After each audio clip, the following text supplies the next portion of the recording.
My daughter and I pulled off the greatest act of our lives that Saturday evening, and I want you to know, neither of us had ever done anything like that before. We are not performers, we are not schemers. But when a man shows you exactly who he is, sometimes the only way to protect the people you love is to let him believe the curtain is still up. Let me take you back to the Friday before the engagement party. My daughter, I'll call her my baby girl, because that's what she's always been to me, even at 29, had been with Marcus for 2 years. 2 years of Sunday dinners at my house, 2 years of him calling me sir and shaking my hand too firmly, the way men do when they want you to think they're solid. My wife passed 8 years ago. It's just been me and my baby girl for a long time. Her older brother lives out in Phoenix, checks in on the phone, good man.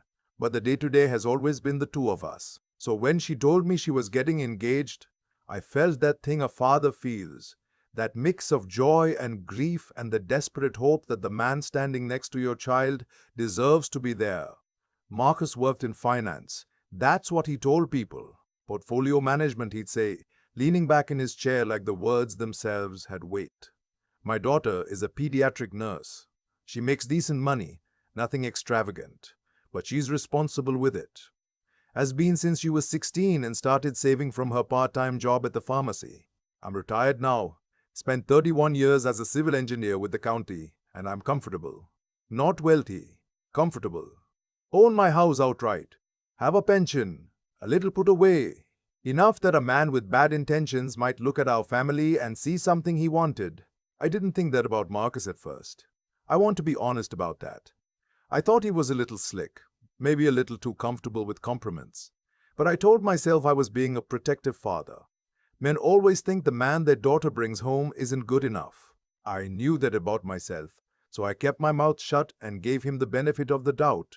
The engagement party was being held at a restaurant in Midtown. One of those places with exposed brick and Edison bulbs and a prefix menu that cost more than my first car payment. Marcus had suggested it. Marcus had suggested most things about the party actually, which I noticed, but again filed away under protective father being too critical. His family was flying in from Atlanta. My son drove in from Phoenix. We had about 40 people total. Family, close friends, colleagues of my daughter's from the hospital. I arrived early to check on the private room we'd reserved. The hostess walked me through the main dining area, past the bar, and I was almost to the hallway when I heard his voice. I don't know why I stopped. Something in the tone, maybe. The way it dropped, not quiet exactly, but contained, like a man who thinks he's alone, but is being careful anyway. I stepped just past the edge of the bar and looked down the short hallway that led to the restrooms. Marcus was standing there with his phone pressed to his ear, his back half turned. His jacket was on.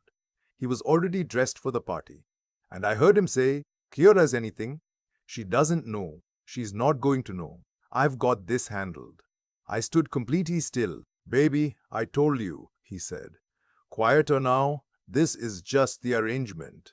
You know what it is. Once I get the joint account set up and the lease on the new place, we're square. She thinks it's about building a future together." A pause. He laughed. Not a warm laugh. A small, private laugh. The kind that belongs to a joke you're keeping to yourself. "She's sweet. She's not someone who's going to fight me on things. She trusts me. That's the whole point." My hand found the wall next to me. I pressed my palm flat against it, because I needed something solid. "The dad's got money sitting in that house," he said. "She's got him believing I'm the greatest thing that ever happened to her. Once we're married, that family connection opens doors. And if it doesn't, I've already scoped the equity on her condo. She bought at the right time. That's 6 figures right there, and she'll sign whatever I put in front of her." I did not move. I barely breathed, because the man I had shaken hands with every Sunday for 2 years, the man who called me sir, the man my daughter loved, was standing 20 feet away from me describing her like she was a property he was in the process of acquiring. I took my phone out of my pocket. My hands were not entirely steady, but I got it open, got the camera running, and I held it around the edge of the wall just far enough to catch him. He kept talking. Something about timing. Something about waiting until after the honeymoon to move money around so it didn't look strange. I stood there and I recorded every word. When he said, "I'll see you after the weekend, sweetheart," and hung up, I put my phone back in my pocket and I walked in the other direction. I went into the men's room and I stood at the sink and I ran cold water over my wrists and I looked at myself in the mirror and I said out loud to my own reflection, "You are not going to fall apart right now. She needs you to think."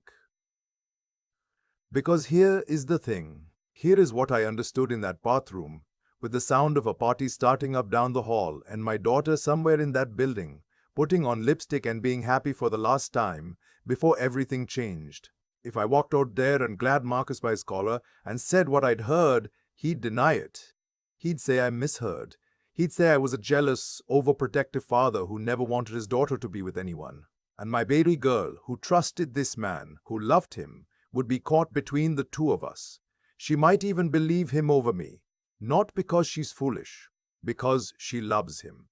And love has a way of cross-examining evidence on a person's behalf. I needed more than what I had, or rather, I needed to give her the chance to hear it herself. I dried my hands, I straightened my tie, I walked back out to the party, and I hugged my daughter and I told her she looked beautiful, which was true. She was wearing a green dress and her mother's earrings, and she was so happy it was almost hard to look at. Marcus came over and shook my hand. "Sir," he said. That one word. "Marcus," I said. I smiled. I have never worked so hard at a smile in my life. That night, after the party, after the toasts and the food and the photographs, I sat in my car in my driveway for a long time before I went inside. I called my son in Phoenix. He's 10 years older than his sister, steadier in some ways, and he's always been straight with me. I told him what I'd heard. I played in the recording. There was a long silence on the other end of the line. "Dad," he said finally. "I know," I said. "She can't marry him." "No," I agreed. "She can't. But the way I handle this is going to matter. I have to do this right." We talked for 2 hours. My son wanted to drive down immediately, wanted to confront Marcus directly. I told him to wait. I told him I had an idea, but I needed a few days. I needed to find out who Marcus had been talking to on that phone. It took me 3 days. I'm not proud of all the methods, but I'm a father, so I'm not ashamed either. I called a friend of mine from the county, a man who spent 20 years in contract investigation before he retired, and I explained the situation. He called in a favor. By Wednesday, I knew the woman's name. I knew she lived in Atlanta, same city Marcus's family was supposedly from. And I knew that she and Marcus had been together for 4 years. 4 years. My daughter had been with him for 2. I also learned that Marcus had filed for a personal loan 3 months earlier, $40,000, using a document that significantly overstated his assets. The loan had been flagged and denied, but the attempt was there. A man trying to build a financial foundation out of other people's foundations. I called the woman in Atlanta. Her name doesn't matter for this story, but I'll tell you, she was not what I expected. She wasn't calculating. She was exhausted. When I told her what I'd recorded, she was quiet for a long time and then she said, "I thought he was done with that." "Done with what?" I asked. "He's done this before," she said. "Not this far. Not an engagement. But there was a woman in Charlotte 2 years ago. He got close to her family." She stopped. I kept thinking he was going to change. I kept thinking I was the one he really loved. I felt an old sadness for her that I didn't have room to fully feel just then. I told her what I was planning. I asked her if she would come to Charlotte for one day. She said yes without hesitating. And something about that, the speed of it, the exhaustion behind it, told me she'd been waiting for permission to be done. I told my baby girl I needed to take her to lunch on Thursday. We went to the diner we used to go to when she was in middle school. Booths with red vinyl seats, coffee in white mugs. She ordered her usual scrambled eggs and wheat toast even though it was 1 in the afternoon. And she was telling me something about a little boy at the hospital, one of her patients. And I sat across from her and I thought about how she was 6 years old once, and I carried her on my shoulders so she could see the parade. I thought about how she called me from college when she was scared and how she stood next to me at her mother's funeral and held my hand so I wouldn't be the one doing the holding. I took my phone out and I set it on the table between us. "I need you to listen to something," I said, "and I need you to let me finish before you say anything. Can you do that?" She looked at me. She saw something in my face. She set down her fork. "Dad," she said quietly, "what is it?" "Can you let me finish?" I asked again. She nodded. I played her the recording. I watched her face. I won't describe it in detail because it belongs to her, that moment, and not to me or to anyone else who might be listening. But I will say that she did not cry immediately. She listened to the whole thing with a stillness that reminded me of her mother. That way her mother had of going completely quiet when something was too large for a normal reaction. Her hands were flat on the table. She stared at the phone. When it ended, she looked up at me. Her eyes were full. "How long have you had this?" she asked. "Since Friday." "5 days," she said. "I needed to find out the whole picture before I brought it to you. I didn't want to hand you half a truth." And then I told her about the woman in Atlanta, about the loan application, about the woman in Charlotte 2 years before that. I told her everything I had, all of it, laid out on the table between us like pieces of something broken. She was quiet for a very long time. The diner was doing its lunchtime business around us. Someone was laughing 2 booths over. Finally she said, "So, what do we do?" And I told her the engagement party had been small, but Marcus had been pushing for a larger celebration, a family dinner, he called it, at his suggestion, to really bring both families together before they started booking venues. He'd already invited his parents, 2 of his brothers, and several of his friends. My son was going to be there. Some of my daughter's closest friends. About 30 people at my house on Saturday evening. My baby girl called Marcus that Thursday night and confirmed everything was still on. She was composed on that call in a way I know cost her something. I heard her from the next room, laughing at something he said, keeping her voice warm. And when she hung up, she sat down on my couch and leaned her head back and closed her eyes, and I sat next to her, and neither of us said anything for a while. "I can do this," she said eventually. Not to me, to herself. "I know you can," I said. "You don't have to. I can handle it another way." "No," she said. "I want to be there. I want to see his face." Saturday, I grilled out back. My son arrived in the afternoon and helped me set up tables. Marcus's family arrived. His parents were pleasant people, and that is its own kind of sad, that they raised a son who turned out like this. His mother hugged my daughter for a long time, and my daughter hugged her back, and I had to look away. The woman from Atlanta arrived at 6:15. She came to the front door while everyone was in the backyard. My son let her in. I had spoken to her 3 more times that week. She was calm in a way that meant she had already done her grieving somewhere private. I gave everyone about 20 minutes to get settled, get drinks, get comfortable. Marcus was in good form, easy with people, charming, the version of himself that had fooled us all. He had his arm around my daughter. He raised a glass at one point and said something about how lucky he was, and people smiled. And I watched him from across the yard. At 6:40, I asked everyone if I could have their attention. I said I wanted to share a few words, as the father of the bride-to-be, as a man who took his family seriously and believed in doing things with honesty and integrity. I said those words looking directly at Marcus, and I watched something flicker in his eyes. Not understanding yet, just a small animal instinct that something was different. Then I said that before we went any further, there was someone who had driven a long way to be here tonight, and I thought she deserved to be heard. I nodded toward the back door of the house.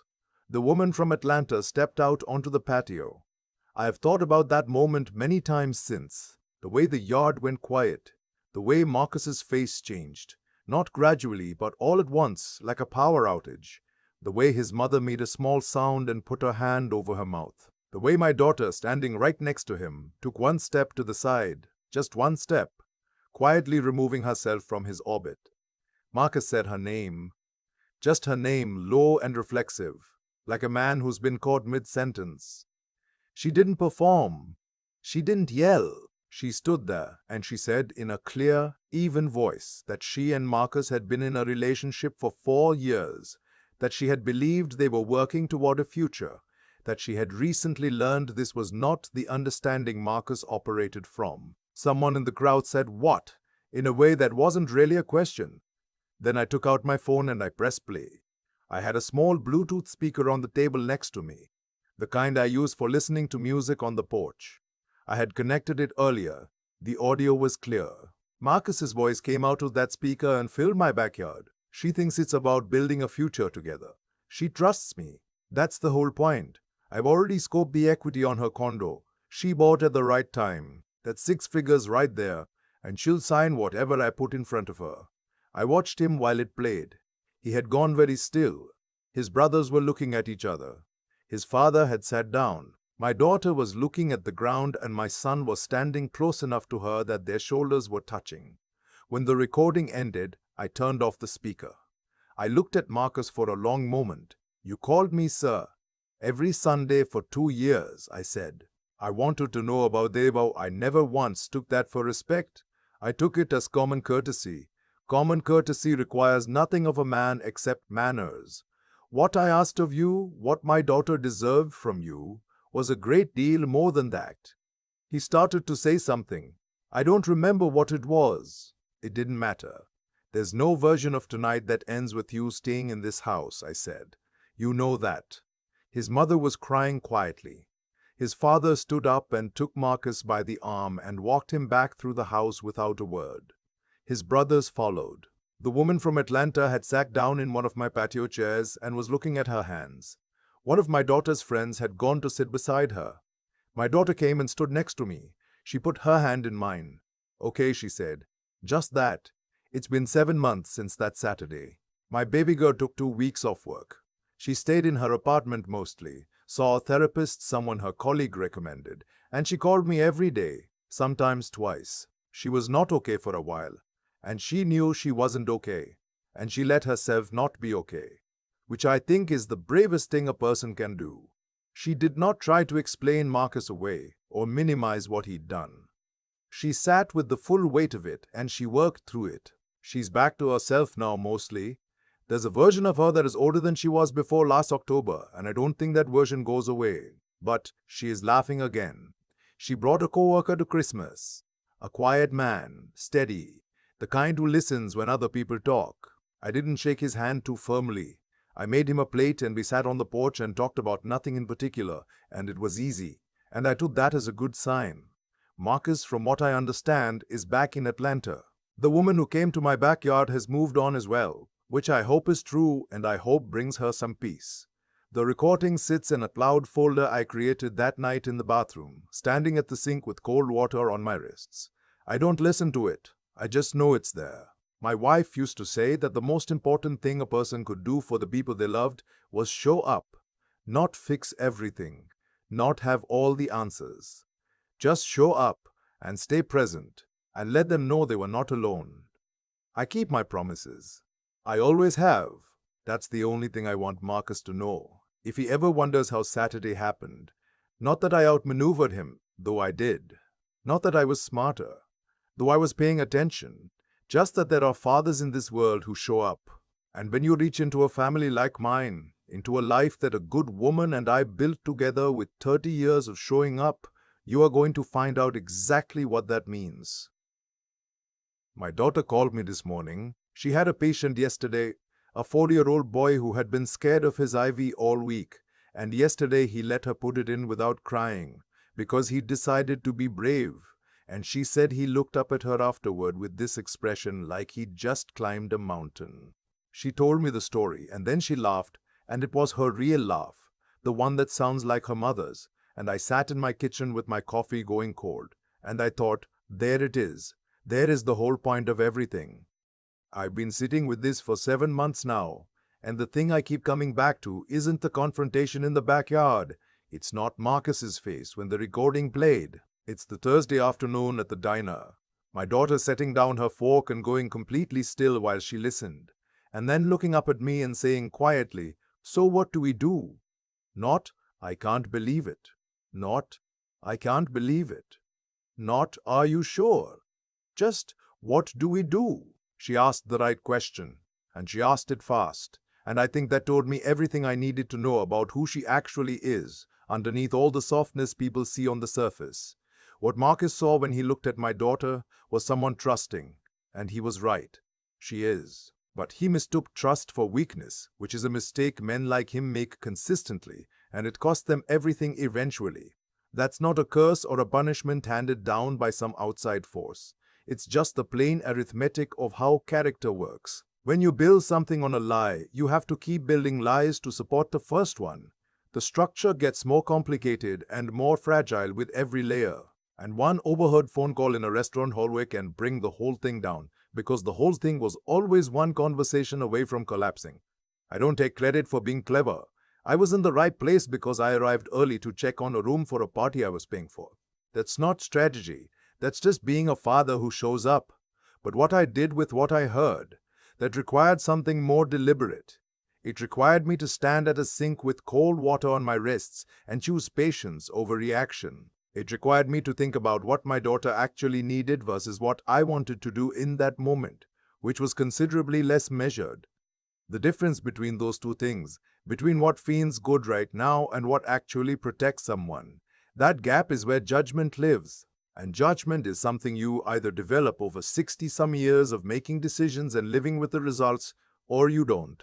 My son asked me on the phone that Thursday night how I stayed calm at the engagement party with Marcus standing right there shaking my hand. Honestly, I just kept thinking about my daughter.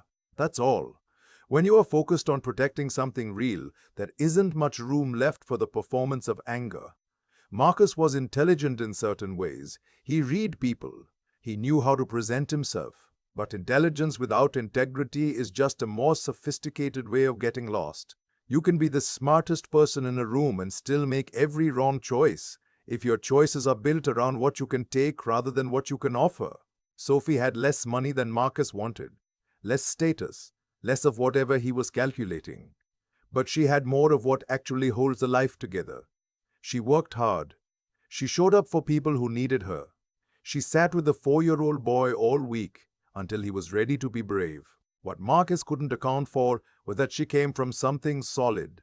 And the solid thing she came from was going to show up on a Saturday evening in October and play a recording out of a Bluetooth speaker on the back porch and ask him to leave. I kept my promises. I always have. My wife raised me to believe that was the whole job. I think she was right.